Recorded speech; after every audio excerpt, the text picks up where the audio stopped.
Hello guys, இன்றைக்கி நான் ஃப்ளிப்கார்ட்டில் வந்து க்ராசரி ஐட்டம்ஸ் கொஞ்சம் பர்ச்சேஸ் பண்ணியிருந்தேன். அதோட சின்ன வ்ளாக் தான் பார்க்க போகிறோம். வாங்க என்னென்னு பார்ப்போம். இதெல்லாம் தான் வாங்கியிருந்தேன்.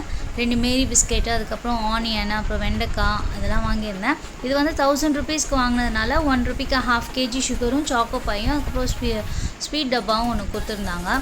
ஸ்வீட் வந்து அவ்வளோ நல்லா இல்லை, பட் ஓகே தான். ஃப்ளிப்கார்ட்டில் வந்து மோஸ்ட்டாக வந்து ரேட்டும் கம்மியாக இருக்கும். அதுவும் இல்லாமல் ஒரு 2 டேஸ்லேயும் டெலிவரி ஆகிடும். அதனால் வந்து என் மந்த்லி க்ராசரி ஐட்டம்ஸ் முக்கால்வாசி வந்து நான் ஃப்ளிப்கார்ட்டில் தான் ஆர்டர் பண்ணிக்கிறேன். ஐட்டம்ஸ்லாம் எப்போவுமே பக்கா கண்டிஷனில் தான் வரும். எப்போயாவது ஒரு சில டைம்ஸ் தான் டேமேஜ் ஆகிருக்கும். அப்படி டேமேஜ் ஆகிருந்தாலும் நம்ம சொன்னோன்னா அவங்க ரீஃபண்ட் பண்ணிடுவாங்க, இந்த மாதிரி டேமேஜ் ஆகிருக்குன்னு சொல்லியிருந்தா. ஸோ எனக்கு வந்து ஃப்ளிப்கார்ட் ஆப் வந்து ரொம்ப ஈஸியாக இருக்குது பர்ச்சேஸ் பண்ணுறதுக்கு. மேரி பிஸ்கெட் வந்து என் ஸ்ட்ரீட் டாக்ஸ்க்காக வாங்கியிருந்தேன். அவனுங்க ஒரு 7 பேர் இருக்கானுங்க. ரொம்ப சேட்டை செய்வானுங்க. வெளியே போனால் நடக்கக்கூட விட மாட்டானுங்க. ஸோ அவங்களுக்கு வந்து எப்போவுமே என்னோடய மந்த்லி க்ராசரியில் ஆட் பண்ணிவிடுவேன்.